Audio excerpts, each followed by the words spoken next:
Hadirin yang dirahmati Allah, demikian kita dengarkan narasumber yang kedua. Kita langsung saja pada narasumber kita yang ketiga, pada Ayahanda Buya Syafi'i Ma'arif. Silakan.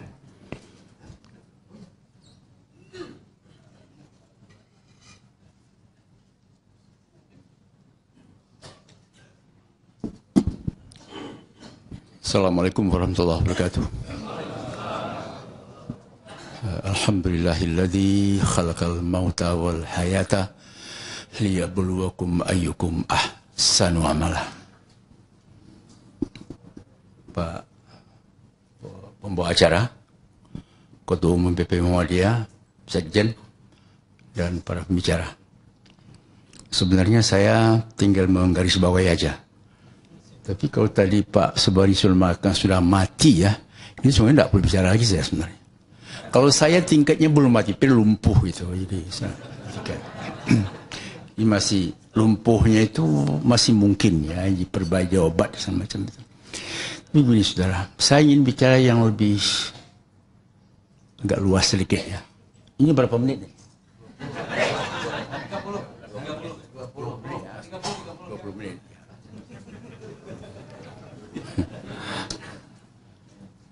Tadi saya diwawancari oleh televisi Perancis yang tadi juga ikut ke sini tentang Islam, tentang Muhammadiyah, tentang Indonesia. Ternyata orang Perancis itu optimis sekali masa depan Indonesia itu. Dikatakan pada tahun 2030, sekarang kan sudah 15 ya, 15, itu Indonesia akan menjadi negara raksasa nomor 6 di muka bumi. Itu apa dia? Itu pendapat publik dan juga ilmuwan mereka. Itu tanya pendapat saya. Saya bilang itu belum tentu. Akan sangat tergantung kepada kualitas rakyat kita.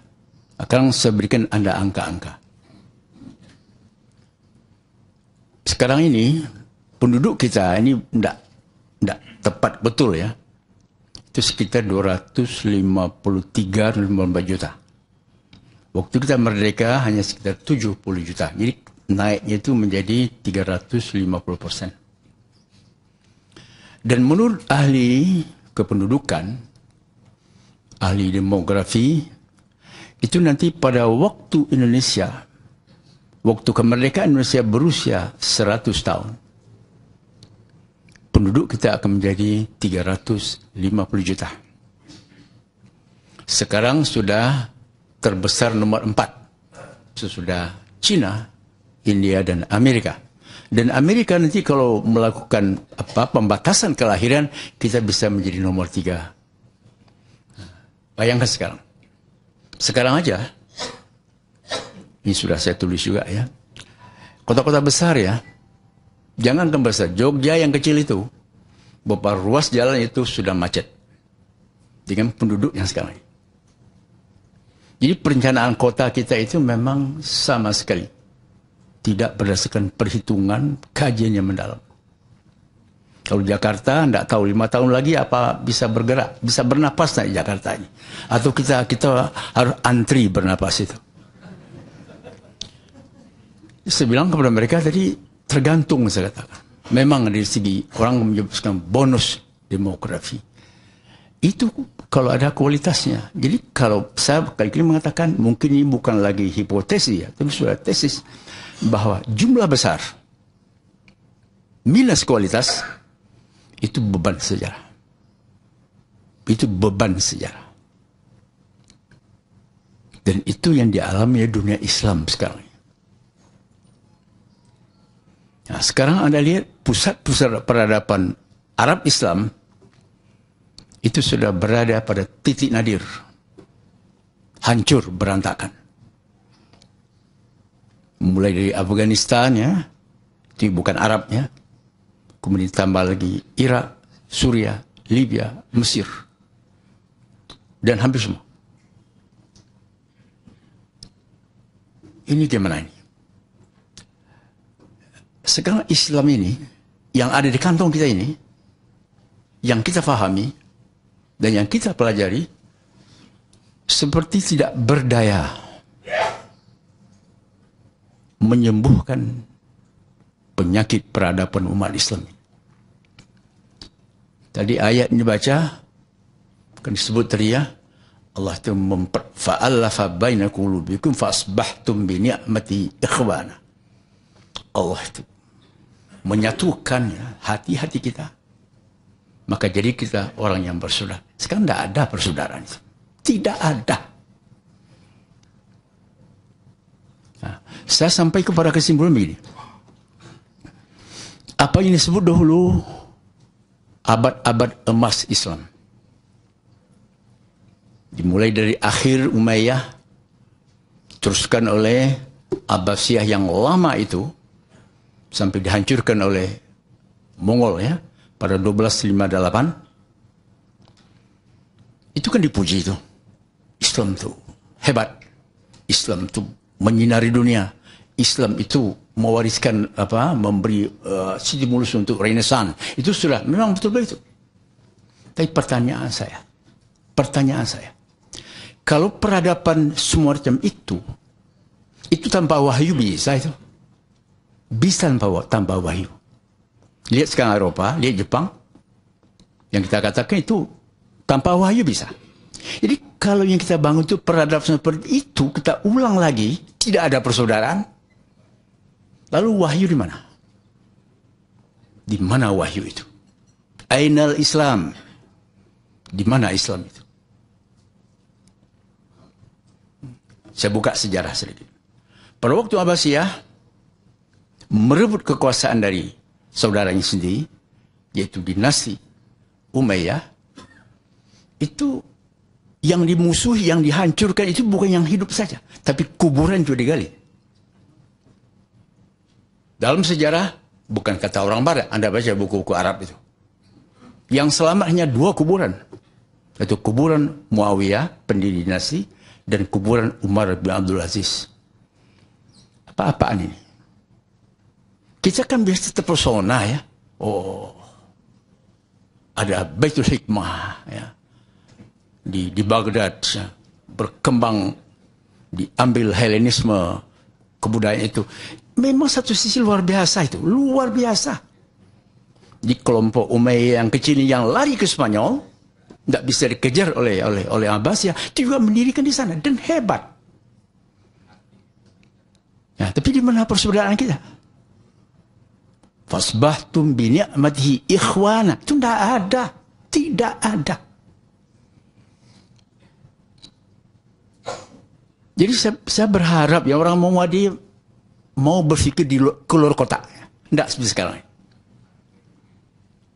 Kalau Islam mau menjadikan alternatif. Seorang Rashid Ridha yang kita paham hebatnya.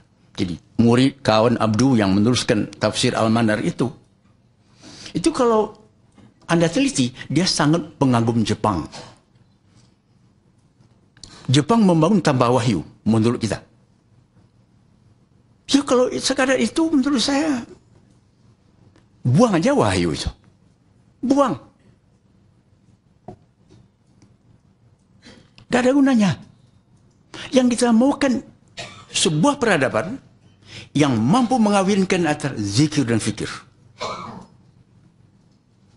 Ali Imran kan mengatakan begitu. Yang mampu mengawinkan, mengintegrasi, menyatukan antara zikir dan fikir.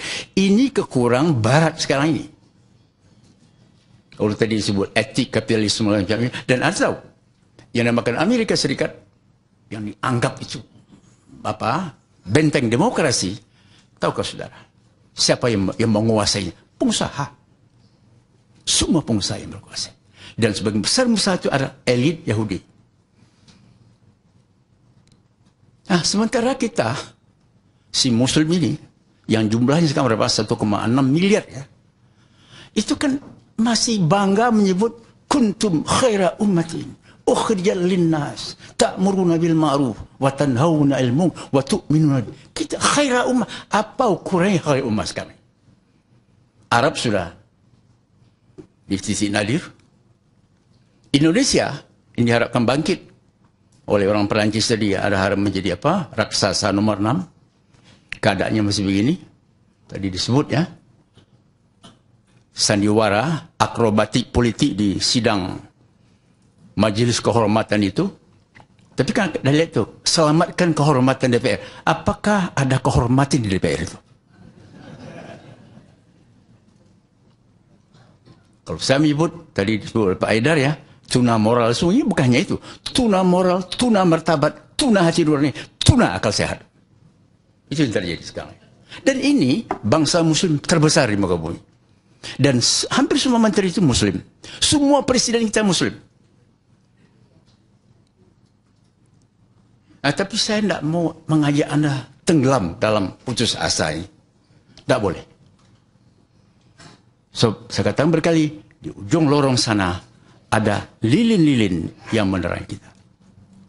Kalau saudara baca surat Nuh ya, itu umurnya kan 950 tahun. Itu terakhir itu di putus asa. Dia berdoa kepada Tuhan, habiskan semua orang jahat ini. So, mereka akan melahirkan orang-orang buruk dan orang-orang jahat. Itu doa Nabi Nuh, baca di surat itu. Kita kan, merdeka kita kan baru 70 tahun lebih sedikit ya. Jadi masih ada harapan. Tapi Muhammadiyah ini, dan saya sudah sampai kepada pemikiran begini. Selama 1 abad Muhammadiyah itu, saya katakan adalah gerakan pembantu negara, pembantu pemerintah. Bagus sekali.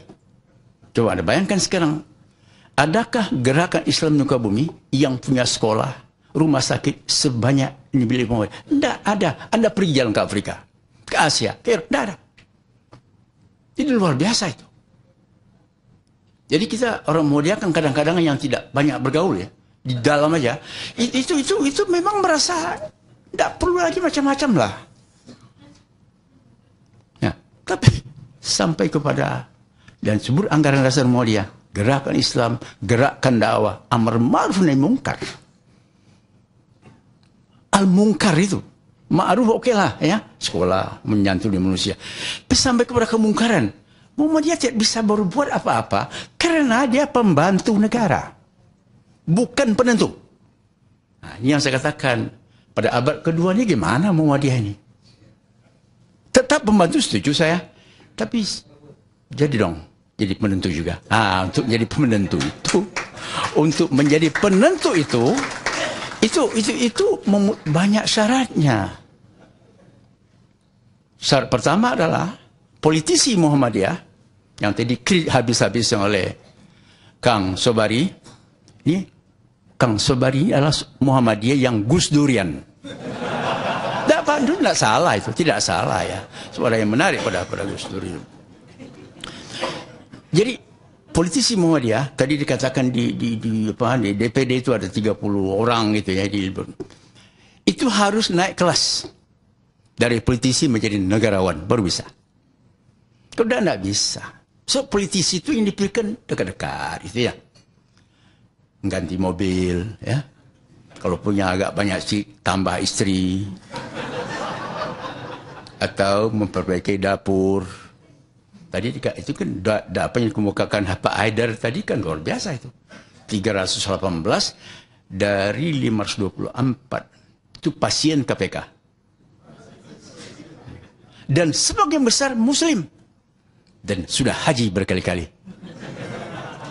Ini untuk sambut mendramatisasi ya keadaan itu begitu itu. Tapi kan kita tidak boleh putus asa. Tidak boleh putus asa itu kita harus melangkah, berteriak terus. Nah sekarang kan sudah mulai nih, zaman Din Samsudin itu kan sudah ada namanya judicial review. Tadi ada soal air, soal macam-macam itu ya kan, itu sudah mulai mengurus negara. Semua media ini dalam bacaan saya memang sejak awal tidak dirancang untuk mengurus negara. Jadi kalau Amin Rais gagal itu masuk akal. Ya. Itu inisiatif memang tidak rancang. Nah, Anda sekarang bagaimana nih? Ini ada rektor, beberapa rektor di sini ya. Ada rektor UMJ, ada rektor UHAMKA yang merangkap bendara umum. Jadi mari kita berpikir ulang saya. Kalau Anda mencintai bangsa ini. Tadi saya dengar juga ada yang kurang enak juga ya dari rektor UMJ ini. Ada seorang tokoh Muhammadiyah saya tidak nyebut nama, orang penting dari Republik ini, itu sekarang memelihara jenggot panjang. So, katanya di sini ada ini. Ada apa di sini? Ada apa? Ada kekuatan di janggut itu. Itu sama sedengan dengan kelompok jamaah tabligh gitu. Yang lu berkeliaran di mana-mana itu ya. Kita tidak marah pada mereka. Dia mengatakan di sini di janggut itu bergantung pada malaikat itu. Jadi kalau sudah begitu cara berpikir menurut saya wassalam Islam. Dan celana begini. Rukuk itu banyak.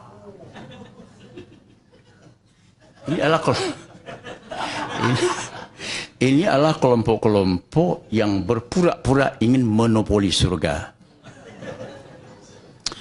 Begitu juga kelompok-kelompok yang sekarang ada radikal, ada teror semacamnya. Tadi saya diundang juga oleh RAND Corporation. Itu ada think tanknya ya, lembaga di Amerika, tapi ada untuk Asia Pasifik. Tadi kan ditanya juga kepada saya, bagaimana itu Wahabi? Saya katakan, Wahabi itu godfather-nya itu Amerika, saya katakan. Agak apa mereka? Sebab memang begitu, Amerika itu yang dipikirkan dapat minyak, ya, Israel tidak diganggu, gitu ya. Siapapun penguasa ini tidak peduli itu. Zalim, adil, itu tidak penting bagi Amerika. Pokoknya minyak mau ke sini, kekayaan mau ke sini. Itu Amerika. Saya kira ini apa? Ini bukan hanya double standard, tapi sudah triple standar. Saya bilang kepada mereka tadi, saya ini didikan Amerika, saudara, tapi saya tidak pernah Americanize. Ya, insya Allah lah ya. Mungkin karena Muhammadiyah lah ya. Saya masih apalah, masih agak percaya di Muhammadiyah.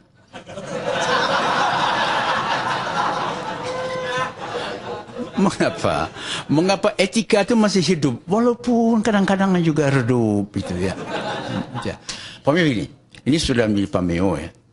Kalau Muhammadiyah dibantu oleh siapa saya? Apa itu lembaga swasta atau pemerintah, uang 100 juta. Buat apalah sekolah, rumah sakit. Itu harga rumah sakit, sekolah itu akan menjadi 300 juta. Kan luar biasa itu. Kalau negara yang membangun atau jalan perbaiki dengan dana 100 juta itu yang masuk dipakai itu hanya sekitar 60 juta atau 50 juta. Muhammadiyah masih lah. Di sisi ini Muhammadiyah itu punya etika. Masih punya etika. Belum mati. Kalau kata Bung Subari kan di mana kuburnya gitu ya. Di mana kuburnya. Jadi saya berharap lah ya, ini kan hampir semua di dalamnya Muhammadiyah ya, pengurus. Ada yang tadi dari Pondok Bambu yang menemui saya, ini ada beberapa orang, ada tokoh-tokoh di sini. Mari kita saudara ya mengkritik diri sendiri. Apakah amal usaha yang Muhammadiyah ini itu sudah berjalan tidak secara terbuka atau belum? Tadi Rektor UMJ mengatakan kepada saya ada pesan Kidahlan, hidup Muhammadiyah, jangan menjadi hidup dalam Muhammadiyah. Itu diapakan, ditafsirkan ulang. Saya setuju itu. Jadi kalau seorang rektor Muhammadiyah, dia seorang profesional, diimbalan dong sesuai dengan kemampuannya, keahliannya. So kalau tidak, lillahi ta'ala dalam arti negatif, itu adalah pertunjukan kezaliman. Nah, tapi jangan main-main di amal usaha itu. Terbuka. Beli alat, beli perlengkapan, terbuka. Jangan main dengan toko. Berapa harga itulah. Tapi kalau mau seorang rektor, seorang dekan atau seorang kepala sekolah ya, itu patut diberi imbalan yang wajar kalau mampu. So, kalau tidak nanti dia akan menderita di situ. Dan saya takut ya kita akan menjadi orang duafa yang berpura-pura iman gitu. Saya tidak mau gitu. Nah, umur saya sekarang, mungkin saya yang tertua di sini ya. Saya sudah mau masuk 81 ini. Dan saya lelah sebenarnya. Secara intelektual, spiritual saya lelah sekali. Dan pernah saya sampaikan, kalau saya sedikit tidak tahu Quran, sedikit, saya sungguhnya sudah malas jadi muslim itu. Betapa Anda bayangkan itu. Sebab apa? Quran mengatakan begini, ada persaudaraan tadi ya. Tapi kenyataannya tidak ada persaudaraan itu. Syariah itu kan tujuannya menegakkan keadilan. Keadilan tidak ada mana. Timbul revolusi itu di negara Arab itu. Karena tidak ada keadilan di situ, tidak ada menghargai manusia. Dan itu hebatnya lagi sistem. Rejim-rejim yang otoriter, yang totaliter, yang despot, yang tidak adil itu juga mendapat fatwa ulama memendarangi. Min ayyi aqsamin anta. Anda masuk ke mana? Jadi otak sini sudah bagaimana ya? Saya lihat Mesir ya. Kita berkiblat ke sana, ada Al-Azhar. Itu kan dibutuh orang-orang Syiah dulu ya. 1000 lebih tahun yang lalu. Dan itu kan kiblat kita selama ratusan tahun. Melihat Mesir hancur ini, ulama tidak bisa berbuat apa-apa. Pembunuhan terjadi terus. Nah, padahal semboyannya ulama itu adalah al-ulama warasatul anbiya. Gimana itu? Ulama itu adalah pewaris Nabi. Nabi itu tidak seperti itu. Muhammad terutama ya, tidak seperti itu. Nabi itu yang berkali-kali saya sampaikan, dilukiskan oleh penyair Pakistan terkenal Iqbal ya. Dia bandingkan dengan seorang sufi, seorang sains ya, seorang sufi. Orang sufi itu kalau sudah pergi Mi'raj ke Sidratul Muntaha, sufi itu tidak mau turun ke bumi. Karena menyatu dengan Tuhan. Seorang Nabi kata seorang ini komentar Iqbal terhadap Sufi Ganggoh ya, Abdul Qudus. Seorang Nabi sampai ke sana, dia turun ke bumi untuk apa? Untuk memasukkan dirinya ke dalam perputaran sejarah. Untuk apa? Untuk menciptakan sebuah dunia cita-cita yang segar. Nah sekarang kita tidak segar ini. Khairul ummah itu tidak ada sekarang. Jadi tugas kita sangat berat. Tetapi itu harus kita lakukan. Pak Gus Salati mengatakan, jangan putus asa. Tapi juga harus diubah cara berpikir ini. Jangan lagi sibuk. Ini kan sibuk Indonesia. Ini Sunni, ini Syiah, ini Khawarij, ini ya. Neo Khawarij, semacam. Berkali-kali saya sampaikan, di zaman Nabi tidak ada itu semua. Tidak ada Sunni, tidak ada Syiah, tidak ada Khawarij. Itu produk sejarah. Kenapa itu diberhalakan? Nah, saya ingin anak-anak muda mau berpikir ke arah ini, tapi dengan dalil yang kuat. Ma'rifatul Islam bil adil. Mengenal Islam dengan dalil yang kuat. Itu aja, waktunya sudah habis. Assalamualaikum warahmatullahi wabarakatuh.